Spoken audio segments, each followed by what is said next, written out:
જ્યારે અહીંયા આગળ તો હજાર રૂપિયા લેવામાં આવે છે.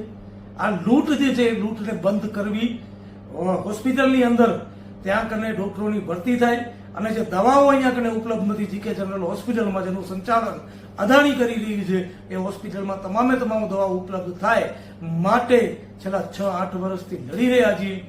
માટે આપ સૌને વિનંતી છે, જો તમે કોઈ રાજકીય પક્ષ માટે ભીડ ભેગી થતી હોય તો એ જ ભીડ એક વખત આવો ને આ હોસ્પિટલમાં આપણે ભેગા થઈએ, આવો આ હોસ્પિટલમાં આપણે આપણી તાકાત બતાવીએ. અદાણી કોઈ મોટી તોફ નથી. અદાણી પણ આ દેશનો નાગરિક છે, જેવી રીતે હું છું, તમે સૌ છો. એને પણ એ જ કાયદા લાગુ પડે છે, મને પડે છે, જે તમને પડે છે, આપણે સૌને પડે છે.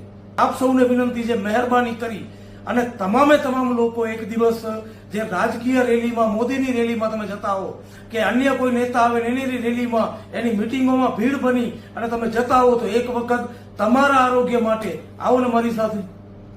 30 તારીખના સોમવારના સવારના 11 વાગે જીકે જનરલ હોસ્પિટલના કમ્પાઉન્ડ હોલમાં ધરણાનો કાર્યક્રમ રાખ્યું છે અને એ બાદ કલેક્ટરશ્રીને આવેદનપત્ર આપવાનું છે. આવો એક દિવસ બહુ મોટી સંખ્યામાં.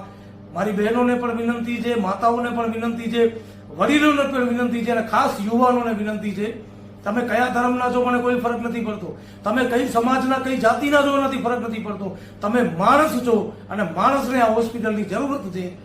માટે આવો, એક માણસ રૂપી ઇન્સાન બની અને આ આંદોલનને મજબૂત કરીએ. કારણ કે પ્રાઇવેટ વાળા લૂંટવા બેઠા છે, નકર તો પછી અમદાવાદના ધક્કા ખાવા માટે તૈયાર રહેજો.